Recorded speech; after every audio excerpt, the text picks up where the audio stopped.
Bismillahirrahmanirrahim. Assalamualaikum warahmatullahi wabarakatuh. How are you, students? Nice to see you again today. Hopefully you are on your very best conditions. And now we come back again on our English course lesson. And in these occasions we will learn something new. Ya, kita akan belajar sesuatu yang baru. But before we start our class, let's open it by saying Basmalah. Bismillahirrahmanirrahim. Okay, students, hari ini kita akan membahas sedikit tentang yang disebut sebagai possessive adjective. Apa itu possessive adjective? Possessive adjective adalah salah satu dari 5 jenis pronoun yang kita pelajari dalam bahasa Inggris. Nah, possessive adjective ini fungsinya adalah untuk menunjukkan kepunyaan, ya, menunjukkan kepunyaan dari suatu objek. Oke. Nah, possessive adjective ini adalah bentuk perubahan dari pronoun, ya, atau subjektif pronoun kita sebutnya. Ingin tahu lebih banyak? Oke, mari kita mulai.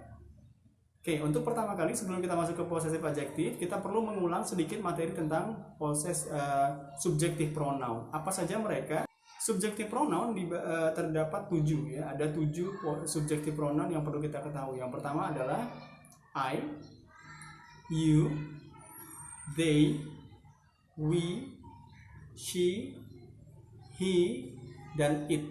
Nah, itulah ketujuh subjektif pronoun yang kita perlu tahu sebelum kita mempelajari tentang possessive adjective. Kenapa kita perlu tahu? Karena nantinya kita akan mengasosiasikan atau mengaitkan subjektif pronoun dengan possessive adjective. Karena pada dasarnya kedua hal tersebut saling berkaitan. Oke, mari kita telah dengan yang pertama.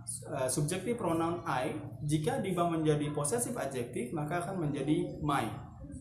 Oke, yang kedua, you dalam subjektif pronoun akan menjadi your.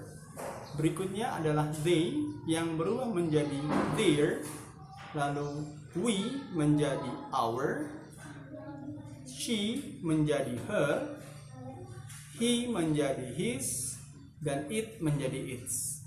Nah, itulah perubahan dari subjektif pronoun menjadi possessive adjective. Nah, lalu fungsinya buat apa possessive adjective ini? Possessive adjective fungsinya tadi sudah disebutkan di awal, kita ulangi lagi, untuk menunjukkan kepemilikan terhadap sebuah objek. Nah, misalnya kita ingin menyebutkan bahwa ini adalah pensil saya. Pensil saya. Berarti pensil ini milik saya. Bagaimana bahasa Inggrisnya? Maka menjadi my pencil. Saya dalam bentuk kalimat tadi tidak dibentuk dengan subjektif pronoun, tapi melainkan menggunakan possessive adjective karena tujuan dasarnya adalah menunjukkan kepunyaan.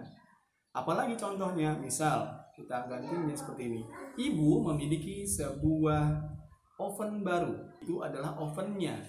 Nya di sini merujuk pada ibu. Maka dalam bahasa Inggris menjadi it is her oven. Atau kalau mau kita gabung lagi jadi tadi it is her new oven.